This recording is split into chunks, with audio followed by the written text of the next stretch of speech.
यह प्रस्तुति केवल चिंतन और अध्ययन के उद्देश्य से है। इसका उद्देश्य किसी भी धर्म, संप्रदाय या व्यक्ति की आस्था को ठेस पहुंचाना नहीं है। लेख में व्यक्त विचार ऐतिहासिक, दार्शनिक और सामाजिक दृष्टिकोण से प्रस्तुत किए गए हैं ताकि हम धर्म, दर्शन और व्यवस्था के बीच के अंतर को समझ सकें। हम विविधता का सम्मान करते हैं और मानते हैं कि हर विचार और आस्था को सुनना व समझना मानव चेतना के विकास के लिए आवश्यक है। धर्म समाज को जोड़ता है, व्यवस्था उसे बांधती है। लेकिन सवाल है, क्या भारत को धर्म चाहिए या व्यवस्था?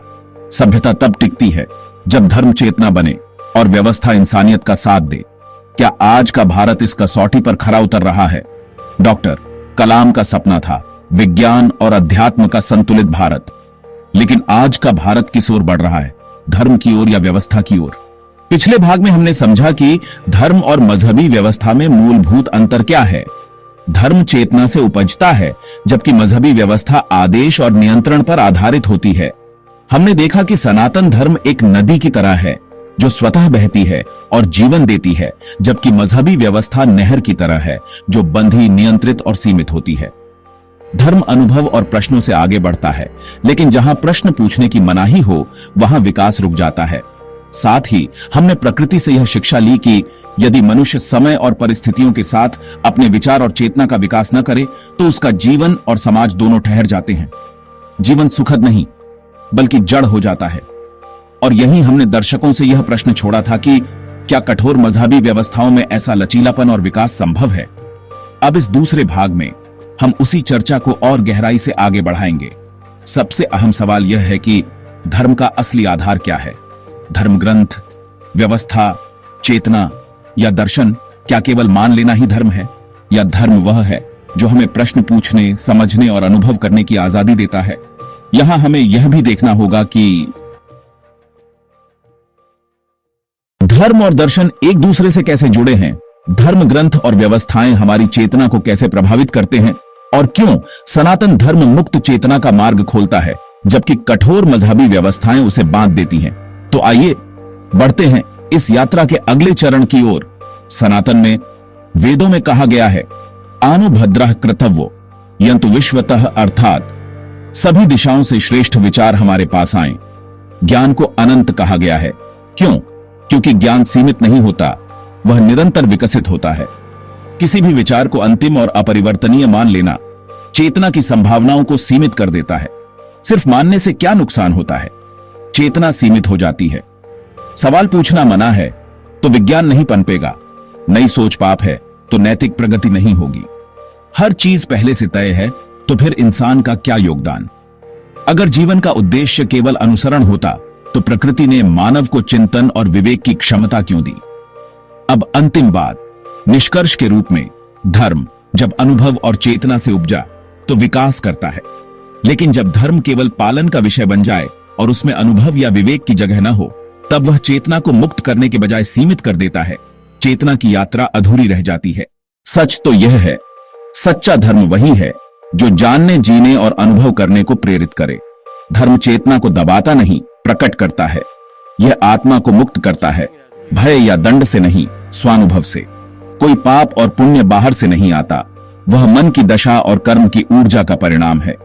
सनातन इस चेतना को दबाता नहीं, उसे प्रकट करने का मार्ग देता है। क्योंकि सनातन कहता है, तुम कहो मुझे ऐसा करना अच्छा नहीं लगता, यह चेतना है। लेकिन जब कोई इंसान अपनी व्यक्तिगत अनुभूति को सार्वभौमिक सत्य मान लेता है तो वही चेतना अब विनम्रता नहीं बल्कि आग्रह बन जाती है। हर व्यक्ति को अपनी समझ और अनुभव के अनुसार जीने की आजादी होनी चाहिए।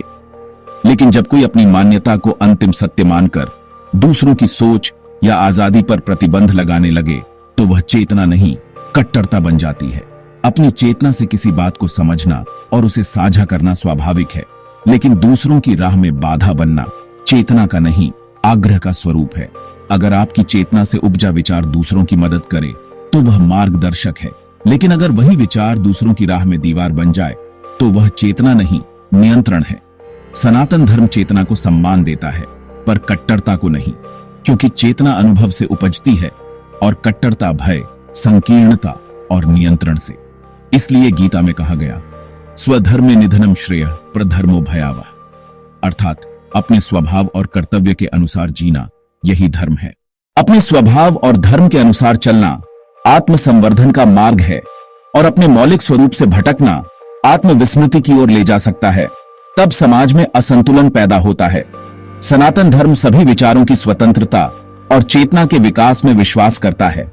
यहां विवेक, अनुभव और तर्क को स्थान है, न कि किसी पर नियंत्रण या बाध्यता को। और सबसे अहम बात, धर्म और दर्शन में आखिर फर्क क्या है और यह फर्क हमारी सोच को कैसे प्रभावित करता है। अब बात आती है, दर्शन क्या है? दर्शन सोचने, तर्क करने और विचार करने की प्रक्रिया है। दर्शन मस्तिष्क की चेतना से उत्पन्न होता है, यानी यह मन से, बुद्धि से उत्पन्न होता है। और धर्म आचरण, अनुभव और जीवन में संतुलन की बात करता है। धर्म आत्मा की गहराई से आता है, यह भीतर से, अनुभव और अंतरात्मा से उपजता है। दर्शन का उद्देश्य है सत्य को समझना, धर्म का उद्देश्य है सत्य को जीना, उसे अपने जीवन में उतारना। दर्शन हमेशा प्रश्न करता है, क्या ईश्वर है? सत्य क्या है? धर्म उत्तरों को आचरण में बदलता है, मैं कैसे जीऊं, मैं कैसे व्यवहार करूं। दर्शन में विचार समय के साथ बदल सकते हैं, नई बातें, नए सिद्धांत आते हैं। धर्म जीवन के संतुलन को बनाए रखने वाला स्थायी मूल्य है जो युगों तक टिकता है। दर्शन पूछता है, ईश्वर है या नहीं? धर्म जीता है, यदि वह है तो मैं उसके साथ कैसे रहूं, और यदि नहीं तो भी मैं सत्य, करुणा और विवेक के साथ कैसे जी सकूं। दर्शन सोचता है, तर्क करता है, विश्लेषण करता है। धर्म अनुभव करता है, आचरण करता है और भीतर की आवाज सुनता है। और जब हम इन दोनों के बीच संतुलन से आगे बढ़ते हैं तो हम उन ग्रंथों तक पहुंचते हैं जिन्होंने इन दोनों पहलुओं को अपने अपने तरीके से सहेजा है। हर धर्म की अपनी अपनी किताबें होती हैं, अपने अनुभव होते हैं और सबकी एक अलग राह भी होती है। अब अगर हम बात करें हिंदू धर्म की, जिसे सनातन धर्म भी कहते हैं, तो इसमें एक नहीं कई ग्रंथ हैं, जैसे वेद, उपनिषद, गीता, रामायण, महाभारत, पुराण। और हर ग्रंथ जीवन के किसी न किसी पहलू की बात करता है। वेदों में 4 भाग हैं। ऋग्वेद देवताओं की स्तुति करता है, यजुर्वेद यज्ञ और कर्मकांड सिखाता है, सामवेद संगीत और सामगान से जुड़ा है और अथर्ववेद औषधि, ज्योतिष और समाज की बात करता है। उपनिषद ये आत्मा, ब्रह्म और चेतना की खोज की बातें करते हैं। गीता तो जैसे जीवन की गहराई को समझाने वाली आवाज है जो बताती है कि कर्म क्या है, ज्ञान क्या है और भक्ति क्या है। रामायण और महाभारत ये हमें दिखाते हैं कि कैसे एक राजा, एक भाई, एक बेटा या एक इंसान को जीना चाहिए। और फिर आते हैं पुराण, कहानियों के जरिए संस्कृति को समझाने वाले ग्रंथ। इन सभी धार्मिक पुस्तकों की मुख्य शिक्षाएं हैं, सर्वे भवन्तु सुखिनः, सभी सुखी हों, कर्म में विश्वास, आत्मा की अमरता, सत्य, अहिंसा, सह अस्तित्व ज्ञान और अनुभव आधारित मुक्ति का मार्ग। अब जरा इस्लाम की सोच को भी समझें। इस्लाम में कुरान सबसे पवित्र किताब है, जिसे इस्लाम पैगंबर मोहम्मद को अल्लाह का अंतिम और एकमात्र आखिरी सत्य संदेश माना जाता है। वही अंतिम रसूल हैं, जिसमें बताया गया है कि जिंदगी कैसे जीनी चाहिए, क्या सही है और क्या गलत। ये सब कुछ पहले से तय है, यानी उनके बाद कोई और रास्ता, कोई और दर्शन या कोई नई खोज स्वीकार नहीं। इसका मतलब यह है कि जो कुरान में लिखा है वही सही है और जो उसके बाहर है वह गलत है। इसीलिए इस्लामी व्यवस्था में यह भी माना जाता है कि अल्लाह ही सबसे बड़ा है और उसकी आज्ञा सर्वोपरि है। और जब आप कहते हैं कि अल्लाह की आज्ञा ही सब कुछ है, तो फिर उस अल्लाह को जो नहीं माने या फिर जो मूर्ति पूजा करे या अन्य मार्गों पर चले, उन्हें न केवल गलत बल्कि अस्वीकार्य माना जाता है। अब इसे कुरान की भाषा में समझते हैं। सूरा तौबा 9:5 में कहा गया, जब पवित्र महीने बीत जाएं तो मूर्ति पूजकों को जहां पाओ मार डालो। यह कोई रूपक नहीं है, यह साफ साफ युद्ध और हिंसा का आदेश है उनके लिए जो इस्लामी व्यवस्था को न माने। और यह यही खत्म नहीं होता, जो नहीं माने उन्हें काफिर कहा गया और फिर उनके लिए जजिया, टैक्स, धर्म परिवर्तन या मृत्यु, अर्थात 3 ही विकल्प दिए गए। फिर हैं हदीस, ये पैगंबर के बोले गए शब्द और उनके जीवन की बातें हैं। और शरीयत एक इस्लामी कानून प्रणाली है जो इन दोनों पर आधारित है। इस्लाम 5 बातों पर टिकता है, शहादा, ईमान कि अल्लाह एक है और मोहम्मद उसके अंतिम रसूल हैं, सलात, रोज 5 वक्त की नमाज, जकात, जरूरतमंदों को दान, सियाम, रमजान में रोजा, हज, मक्का की तीर्थ यात्रा जो कर सके। मुख्य शिक्षाएं, अल्लाह एक है, मोहम्मद उसके अंतिम रसूल हैं, धर्म परिवर्तन को गलत माना जाता है। एक किताब, एक पैगंबर, एक मार्ग, ईश्वर की आज्ञा सर्वोपरि मानी जाती है और व्यक्तिगत स्वतंत्रता सीमित होती है। यानी इस व्यवस्था में विचार, तर्क या आत्मा की खोज की कोई भूमिका नहीं है। यह एक आज्ञा आधारित अनुशासन है और यही वह जगह है जहां सनातन धर्म की चेतना और मजहबी व्यवस्था की कठोरता के बीच सबसे बड़ा अंतर पैदा होता है। इस सब बातों का मुख्य अंतर सारांश क्या है? सनातन धर्म समस्त प्राणियों के सुख की कामना करता है और वेद, ब्रह्मांड, जीवन, अर्थ, संगीत, कला और औषधि तक की शिक्षा देते हैं। वहीं अन्य मजहबी व्यवस्थाएं अंतिम आदेश, युद्ध, दंड और जीवन के पूर्व निर्धारित नियमों पर आधारित होती हैं।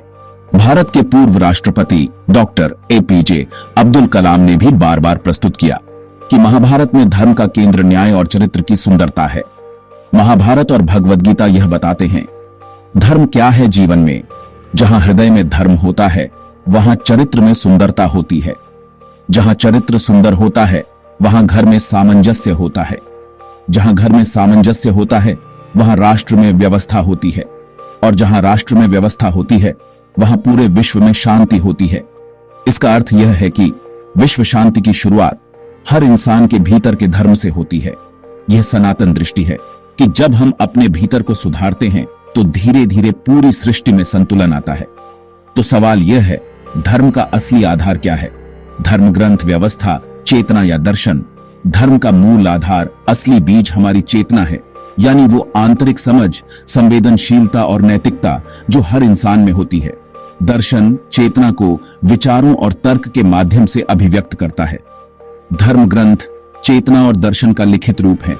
व्यवस्था समाज को चलाने का तरीका होती है, लेकिन यह अक्सर स्थिर हो जाती है और चेतना से दूर हो सकती है। जब धर्म आत्मा की आवाज बन जाए और अध्यात्म मानवता का आधार, तब समाज में संतुलन, प्रेम और चेतना स्वतः विकसित होती है। जब धर्म केवल आज्ञा और आदेश बन जाए और जहां सोचने, पूछने और महसूस करने की स्वतंत्रता न रहे, तो वहां जन्म होता है व्यवस्था का, और यह धर्म से भिन्न है। व्यवस्था का जन्म होता है सत्ता से, नियंत्रण से, आज्ञा से और सामाजिक अनुशासन बनाए रखने की मजबूरी से। जब मनुष्य की चेतना पर भय, सत्ता या आदेश का दबाव डाल दिया जाए तो वह धर्म नहीं, व्यवस्था हो जाती है। धर्म है अंदर से उपजा नियम, व्यवस्था है बाहर से थोपा गया अनुशासन। धर्म स्वतंत्र चेतना का विस्तार है, व्यवस्था चेतना का नियंत्रण। कुछ व्यवस्थाएं ऐसी होती हैं जो सोच या आचरण नहीं, केवल आज्ञा पर आधारित होती हैं। इन व्यवस्थाओं में व्यक्ति को सोचने या प्रश्न करने का अवसर नहीं दिया जाता। वहां केवल निर्देश होते हैं, माने बिना तुम स्वीकार्य नहीं हो। यह दर्शन की तरह प्रश्नोन्मुख नहीं, बल्कि एक तयशुदा प्रोटोकॉल जैसा होता है। यह धर्म नहीं, बल्कि एक कड़ी सामाजिक संरचना है। कुछ व्यवस्थाएं तर्क की जगह अंधविश्वास या पूर्व निर्धारित मान्यताओं पर जोर देती हैं। दर्शन प्रश्न उठाता है, धर्म उन प्रश्नों को जीने की प्रक्रिया देता है। लेकिन कुछ व्यवस्थाएं कहती हैं, प्रश्न न करो, जो निर्धारित किया गया है वही अंतिम मान्यता है। इसका आशय होता है, चेतना के बजाय आज्ञा का अनुपालन ही सर्वोपरि है। ऐसी व्यवस्थाओं में आचरण नहीं, केवल आदेशों का अनुपालन होता है। धर्म का मूल है स्वाभाविक आचरण। इन व्यवस्थाओं में जीवन के प्रत्येक छोटे बड़े निर्णय पहले से तय होते हैं। क्या खाना है, कौन से कपड़े पहनने हैं, कैसे हाथ धोने हैं, दिन में कितनी बार प्रार्थना करना है, ये सब निर्धारित हैं। यह जीवन को एक पूर्व निर्धारित ढांचे में ढालने वाली प्रणाली है, न कि आंतरिक रूप से उपजा हुआ धर्म। क्या थोपे गए आदेश धर्म कहे जा सकते हैं? नहीं, क्योंकि धर्म चेतना से आता है, आदेश बाहर से। धर्म प्राकृतिक होता है, आदेश मानव निर्मित। धर्म हर युग में नूतन होता है, जबकि कुछ आदेशों को बदलना वर्जित समझा जाता है। किसी का कहा मानो या दंड भुगतो, यह धर्म नहीं, नियंत्रण आधारित प्रणाली का लक्षण है। अब सवाल उठता है, इस व्यवस्था की जरूरत क्यों पड़ी? ऐसी सख्त व्यवस्थाएं विशिष्ट भौगोलिक और सामाजिक अस्थिरता के दौर में जन्मी, जहां जीवन में संसाधनों की कमी, बाहरी संकट और कड़ी अनुशासन की जरूरत थी। वहां एक सख्त अनुशासन जरूरी था जो उस काल और क्षेत्र के लिए उपयुक्त था, परंतु उसे सभी युगों और स्थानों पर लागू करने की कोशिश ही सबसे बड़ी विसंगति रही है। ऐसी व्यवस्थाएं क्या नुकसान देती हैं? विकास रुक जाता है क्योंकि सवाल पूछना मना होता है। अंधश्रद्धा बढ़ती है क्योंकि विश्वास ही सर्वोपरि होता है। संघर्ष और तनाव उत्पन्न होते हैं क्योंकि जो अलग सोचें उन्हें अस्वीकार्य माना जाता है। स्त्रियों और अलग सोच रखने वालों की स्वतंत्रता सीमित हो जाती है क्योंकि वहां सबके लिए एक जैसा नियम होता है। ऐसी व्यवस्थाएं मानव चेतना के स्वाभाविक विकास को बाधित कर देती हैं और सांस्कृतिक विविधता को नष्ट करती हैं। क्या हमें धर्म को चुनने की जरूरत है?